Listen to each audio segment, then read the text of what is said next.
What's up everybody, Gundam Flexing here. In this video, I'm going to show you how to fix blemishes on your Gunpla pieces.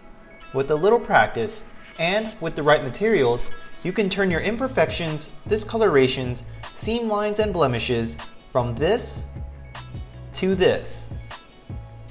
Before we start this tutorial, here are the things you would need for this project. Tamiya Cement, a small glass container, a paintbrush with a small tip, sandpaper ranging from 800 to 2000, a polish box, the original runner where your piece was cut out of, and a good pair of nippers. Look below in the video description and you will find the materials and instructions listed. First, before we begin, let's address this question. Why do these imperfections and blemishes occur? Well, there are a variety of reasons, ranging from dull nippers to the method of your cuts. Regardless, sometimes these discolorations and blemishes simply cannot be avoided due to the product's injection molding process. The method in this video is simple and can be applied throughout your Gunpla, but this can also be a little bit time consuming. In this video demonstration, I will be using the upper leg of my high-grade PMX003, the O. As you can see in the images, not only do we have seam lines, but you could also see the blemish at the very top in the side of the piece.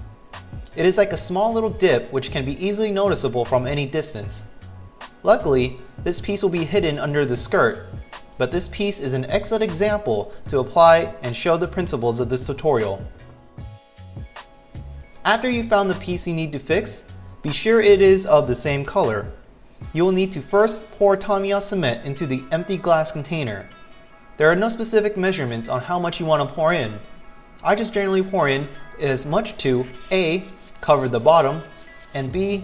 Pour as high as a few millimeters.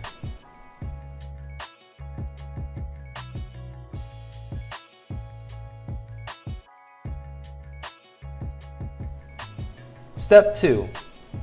With a good pair of sharp nippers and the same original runner from where the piece was cut out of, you'll begin cutting out very small bits and pieces and put them in the container with cement.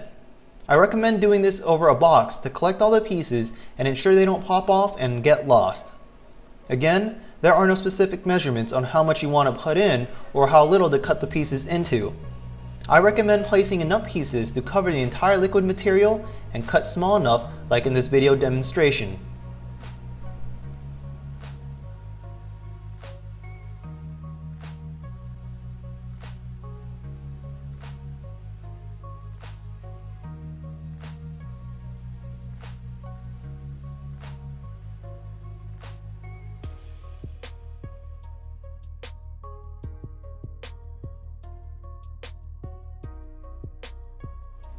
Now this is where a little science comes into play.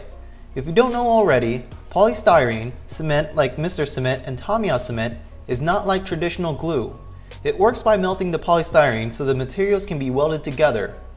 This is why these cements are so popular in removing seam lines.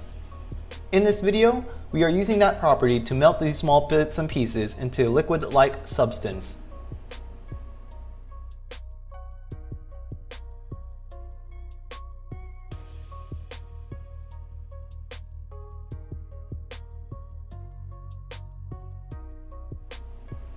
Step 3. Wait at least 1 to 2 hours for the small bits and pieces to melt.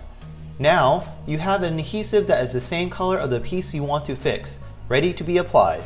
Just mix the material in the glass container until it is even.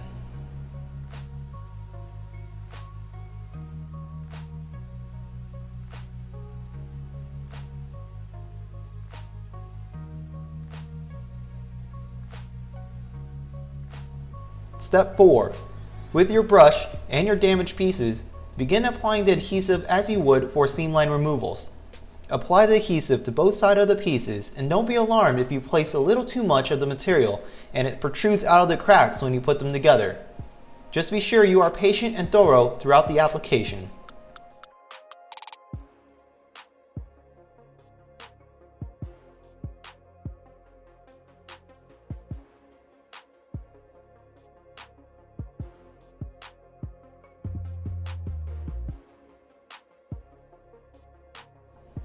Now that you've put the pieces back together, you will still need to fix that small blemish that was left behind when you cut it out of the runner.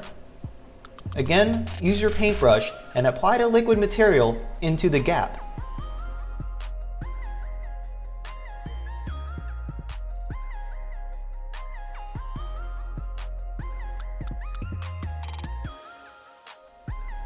Step 5. Now that the piece is back together and the material has been added to the seam lines and to the blemishes, leave it to dry. The material may take a while to harden because of the additional mixture in the cement. This can be anywhere from 1 to 2 hours. Step 6. Now that the piece is dry, you are ready to use your hobby knife to remove the excess adhesive along the seam lines and sand down the locations where you applied the liquid material. Just gradually go from 800 to 2000 and finish it off with a polish box.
And that's the end of this tutorial. I hope you found it helpful, and I hope you can use it in your Gunpla building experience. Please post any questions or comments down below, and I would personally be grateful if you would give this video a thumbs up as well. Thank you all for watching, and I will see you guys next time.